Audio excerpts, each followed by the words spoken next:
today we are going to talk about dynamic subgraph actually. So other day I was talking about there are different types of subgraphs in Abinitio. So we have embedded subgraph, we have linked subgraph and dynamic subgraph. So today we have already talked about these two above, the linked one and the embedded one. So now we are going to talk about dynamic subgraph and how we create the dynamic subgraph and how it is beneficial. So in there are so this subgraph is so let's understand the difference between linked subgraph and dynamic subgraph before going into the dynamic subgraph.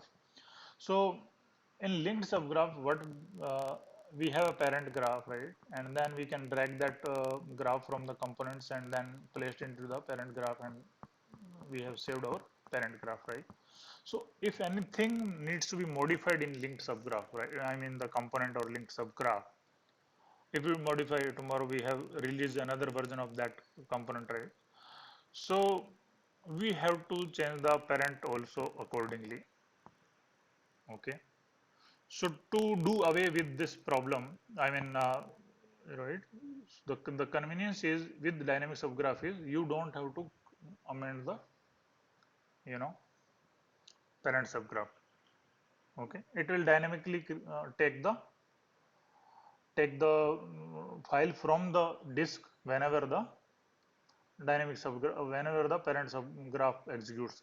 Okay, so whatever is saved at that point in time, it will take that implementation and it will run.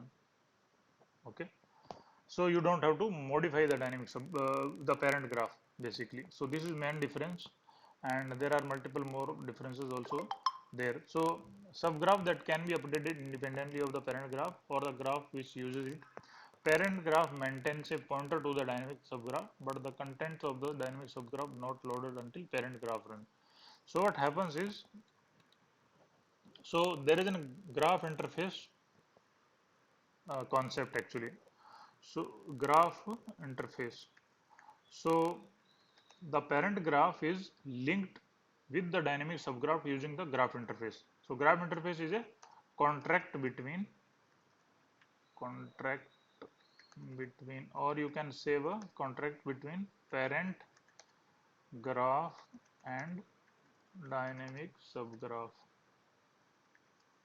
Okay, so it will be so graph interface will have a pointer to the implementation, in the sense of it will have the pointer to the actual subgraph. Okay, so this is another .mgi file basically. It is called a graph interface file, graph interface file. Okay, that is called .mgi. It's a separate object basically, .mgi. Okay, and there are other things also there in the graph interface. Okay, that we are going to see in some time.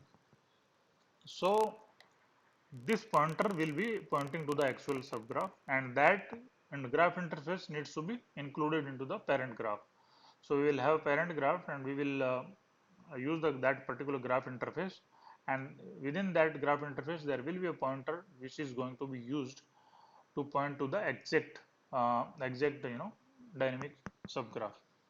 So let's dig more into it actually. So what is what actually? So this picture I have taken from the help file, and uh, I want to show you this.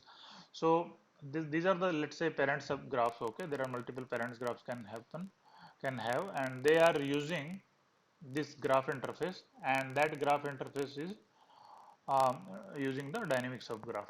So they are linked using the graph interface.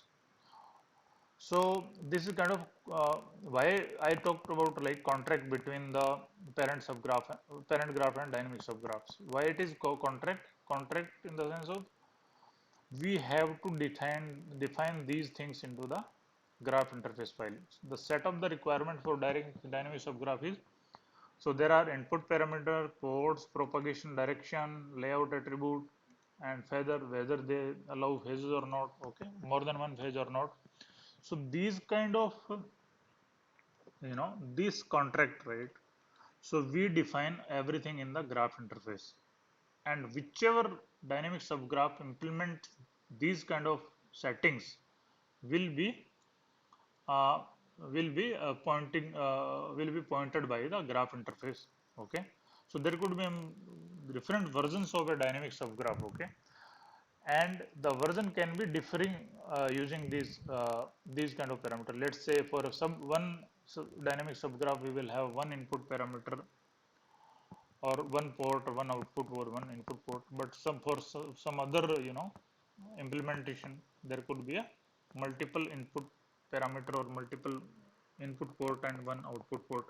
So depending upon this contract, right, which is defined in the graph interface, dynamic subgraph will be have a different implementation. Okay, so let's understand further.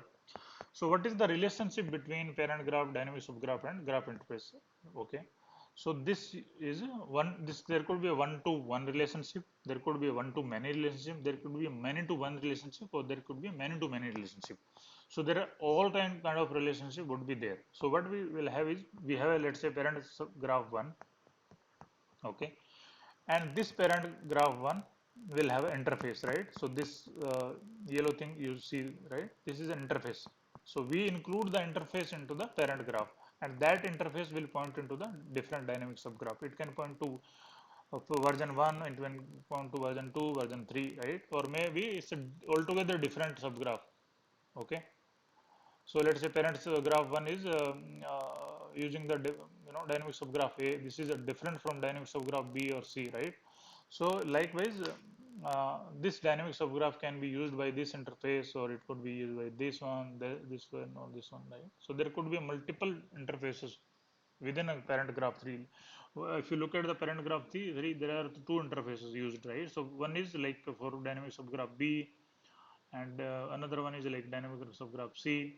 Okay, and this interface can point to multiple also. Okay, so this is how the relationship is actually. So let's talk about how to create from the beginning, right, from end to end simple dynamic subgraph. Okay, so there are three things in the this whole implementation, right? We have to create the parents graph, we have to create the interface, we have to create the subgraph, dynamic subgraph, then we will integrate with everything. Okay, all the three, so that our graph runs. Okay, so for example, uh, I have a graph, right? So for example, I have a graph wherein we have input data, and we will use some subgraph, let's say, which is we are going to use as a output. Let's say it's a simple graph output file. This is my graph. Okay, input file, and there are different components over here. For example, okay, there are maybe multiple or maybe single component, and I want my this in between process to be a dynamic subgraph. Okay, that I want. Okay, so this is going to be my parent subgraph. Let's say parent graph dot mp or whatever.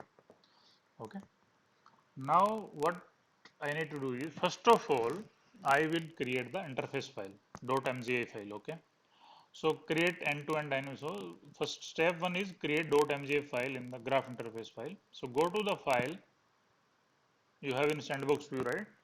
And in the go to file, new graph interface. So if you go to this toolbox path, navigation, so you will see a graph interface editor to be appearing. So this will look like this. I have taken this picture from help file. Okay, so uh, so this graph interface editor is going to be appearing, right? So what it will have is like, what are the different parameter, what are the ports. So remember I was talking about this contract, right? Input parameters, ports, propagation, layout attribute, and etc, etc, right? So when you defined your interface, right, the contract, so this is the definition of the contract between parent graph and the dynamic subgraph. So here we define the contract. When you go to the parameters, so there are three default parameters coming in: implementation, error group, log group. So if you look at the implementation, so the value of the implementation is going to be the path of the actual dynamic subgraph. Okay, that we need to uh, understand. So this is very important. You cannot use without it. Okay, this is a mandatory one. Okay, and you can define other parameter also if you want to pass any particular value from the interface to the parent to the dynamic subgraph. You can define all those parameter over here. Now we have a ports, right? So in parameters we will have implementation, this one array group, log group, other custom parameter you can define. Okay. Now we have a ports. So if you click on ports, so you will see that there is an insert as many input and output port required. So in the left hand here in this, when you click on ports, so here another sub editor will be appearing, so that you can like this is addition, right? This add is there. So this kind of toolbox will appear. So you can add input, or it will ask for whether it is input port or output port. So you can select and then you can define your ports there. Similarly, propagation rule. So when you click on propagation rule, so another sub editor will appear. So you can define the first port and second port. So this will define the which port is connected to which output port, right? So that kind of definition will be there in the propagation rule. Okay. Summary is nothing. Everything is summarized, all the parameter, right? So it's nothing. Okay. So now, if you do that, let's say we have taken one input port and one output port, and I have defined implementation as I know. So currently, I did not give any value because I did not define my dynamic subgraph. So I left it as a blank. Okay, but ports I defined. Let's say in0 and out 0. So two ports I have defined. One is input port and one is output port. Propagation rule I did not define. Okay, and rest of all is okay. So now I need to save this. So while save, let's say I taken a name as test dynamic.mgi. So when you save it, go to the file and save as, right? When you do save as, so it will automatically go into the components folder. So by default directory will be appearing as a components, and then you give the name test dynamic, and .mgi extension will be coming. Okay.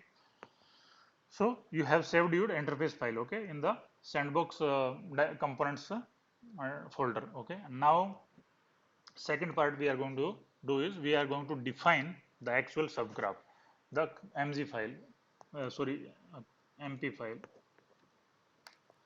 Create an mp file, the dynamic subgraph. Okay. So go to the file menu and new dynamic subgraph. Okay. And when you do that, so there will be a blank thing will appear. Okay. Okay, sorry, when you do this, it will ask for the which interface file. It will ask for the interface file. So you need to give the interface file test dynamic.mgi. So you give, when you do file new dynamic subgraph, it will ask for the interface file. So you give the path of this interface file. Okay, you can select, you can browse the components library and select that test dynamic.mgi. So if you do that and click OK, so this thing will appear. Okay, so it won't there won't be appearing this one and all these things will not appear first time, right? That we have to construct actually. So what we need to construct in such a way that what we want to use, what all the components we want to use, we need to define the subgraph basically. So in this subgraph I have taken the reformat, and there I'm doing the lookup and all. Okay, and I will connect this reformat to the output port here. So the port will be appearing. If you don't define the port in the interface, that in the ports in the interface, then it won't, these will not appear. So these things, right? These indicator of the port indicator, right? Input port indicator and output port indicator. So in the picture, it's not appearing, but the similar thing will happen over here also, right? Like it happens in linked subgraph and other subgraphs, right? Similar way, but in this case you have to define the ports over here. Okay, in this one, like I have defined one input port and one output port, right?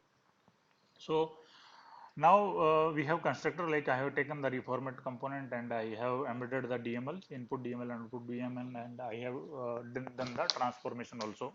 In the transformation I'm calling the product lookup and all, everything happens. Okay, that I done. Okay, so now I have defined my dynamic subgraph. Okay, so now let's say save it as a test dynamic underscore dsg dot mp.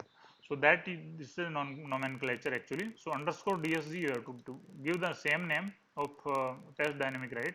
So test dynamic dot mga is there, right? Test dynamic underscore dsg dot mp we have to save like this. So this also by default will be saved under the components folder of the sandbox view. Okay. So so you have done two things, right? So you have defined your interface file, and using that interface file you have created the subgraph, dynamic subgraph, and you have constructed the dynamic subgraph, you have saved it. Okay, the two things have been done.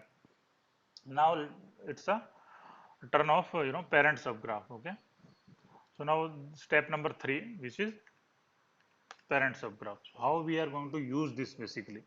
So to use this, let's say I have an input file and output file. Okay, to use this, what I need to do is I will drag my interface file from the right hand side, right, in the components folder. There will be interface file .mgi file will be saved. So you drag that mg file in here, then you connect your output port of store input file to the input port of this test dynamic, and output port of this test dynamic to the input port of cleansed data output file. Okay, so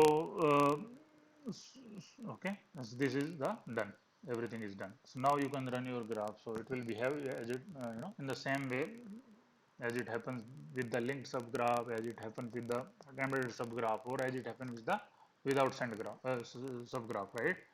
So it will behave as it is. So this is how we create actually. Maybe I will place this content into the blog, and the link of the blog I will keep into the YouTube video description section. Okay, so maybe you can refer again, like you want to see. Thank you so much.